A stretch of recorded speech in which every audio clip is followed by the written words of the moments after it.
Grabe, lakas ng ulan guys. Yan oh, grabe.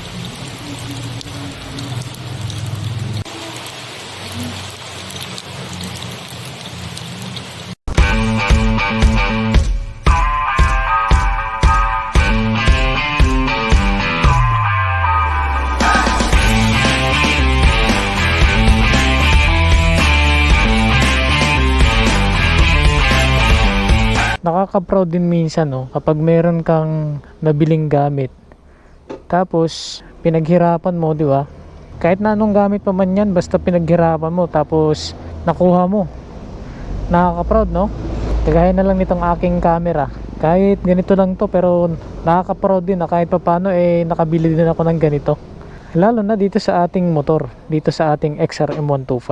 Iba pa rin kasi kapag yung nabili mong bagay na gusto mo, pinaghirapan mo, pawis, pagod, linaan mo para doon, para makuha mo yung bagay na pinakagusto mo. Tapos kapag nakuha mo na, sigurado proud ka sa sarili mo at proud ka na meron kang ganung bagay. Kahit na kung iisipin para sa iba ay hindi naman nakaka-proud yung ganun, di ba? Pero sa kagaya natin, sa kagaya ko, proud ako na isa ako sa nagmamayari ng XRM125. Ngayon kung iisipin mo, napakarami ng bagong mga motor na lumabas, mga magaganda, malalakas compare sa XRM125. Yung pinangarap ko kasing motor ay XRM125 eh. Kaya nung nakuha ko na, syempre masaya, tapos nakaka-proud na nakuha mo yung isang bagay dahil sa pinagpaguran mo, dahil sa mga pagsisikap mo para maabot yun. Sa ating XRM125, isa ako sa proud user nito. Ang sarap din sa pakiramdam eh, lalo na kung yung nakuha mong gamit or yung nakuha mong motor ay alam mong matibay, subok na, alam mong sigurado kang maaasahan. May mga bagay na talagang masasabi natin kung bakit proud tayo, lalo na dito sa ating XRM125. May dahilan kung bakit ko nasabi na proud XRM user ako. Maraming nagsasabi na bakit hindi scooter ang kinuha mo, bakit XRM ang kinuha mo, na marami namang mga magagandang mga motor, yung mga sikat ngayon, marami naman dyan eh, bakit XRM pa rin yung kinuha mo? Ganun yung tanong ng karamihan eh. Pero syempre, isa lang yung masasabi natin. Alam naman natin na kapag XRM, subok na yan sa tibay, subok na sa tatag, sa lahat, sa tipid ng gasolina. Perfect para sa akin yung ganitong klase ng motor. Minsan sinasabi nila, ay XRM lang, parang ano sila eh, di ba? Pero hindi naman lahat. Pero may mga ganong naririnig tayo, hinayaan ko na lang. Kasi ang XRM, the best naman talaga. Kahit ano pa yung sabihin nila, proud pa rin ako na XRM yung ginagamit ko. Pagdating sa gas consumption, napakatipid ng XRM125.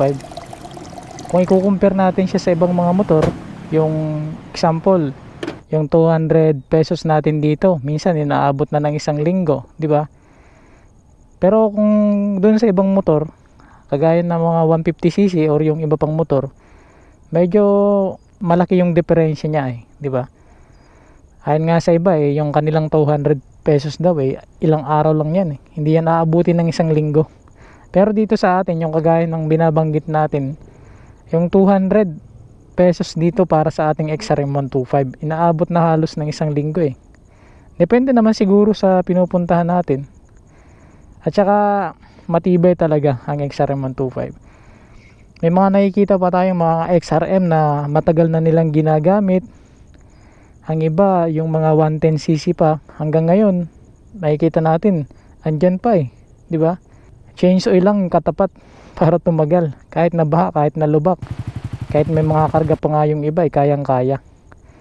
Talagang kung gamit mo pang trabaho, solid. Hindi lang siya pang display. Yung mga kagaya nitong motor, ang ganda rin ng design eh, kahit yung ibang mga design ng XRM. Ang ganda ring tingnan eh, di ba? Pagdating sa mga pyesa, ang mura lang din ng XRM125. Yung gulong, yung iba pang mga parts, mura lang eh.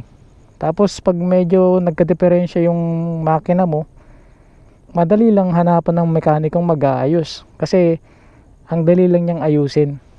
Hindi mo na kailangang maghanap pa ng magbabaklas ng ganito kasi wala silang gamit na katulad nito, di ba?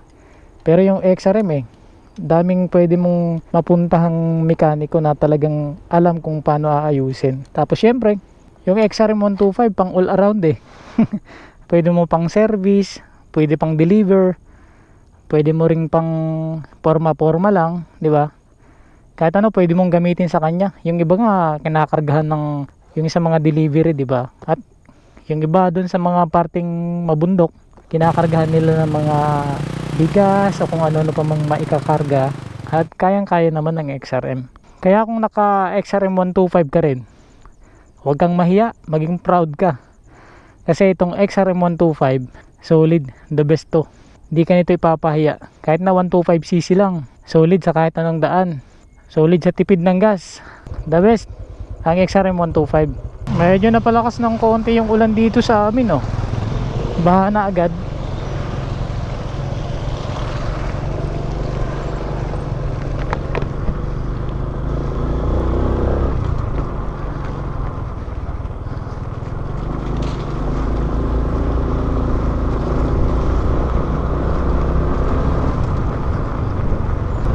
So ayan lang guys ang ating pinag-usapan ngayon.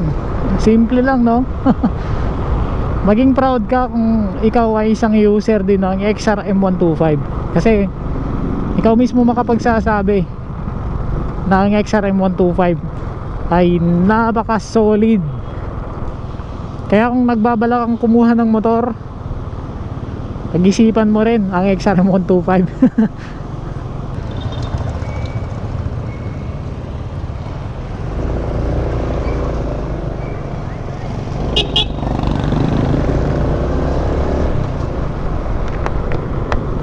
Pansamantala hanggang dito na lang muna ang ating video. Maraming salamat guys. Hanggang sa susunod muli na ating vlog. Ride safe always guys. This is Nel Ride Moto. Thank you. Nel Ride Moto on the track. XRM check. Let's hit the road. Susi ay piga, makina ay buhay na. Ang aking XRM ay handang-handa na sa kalsada. Hindi kailangang mabilis, ang mahalaga ay ligtas. Ibabahagi ang mga tips para sa magandang bukas.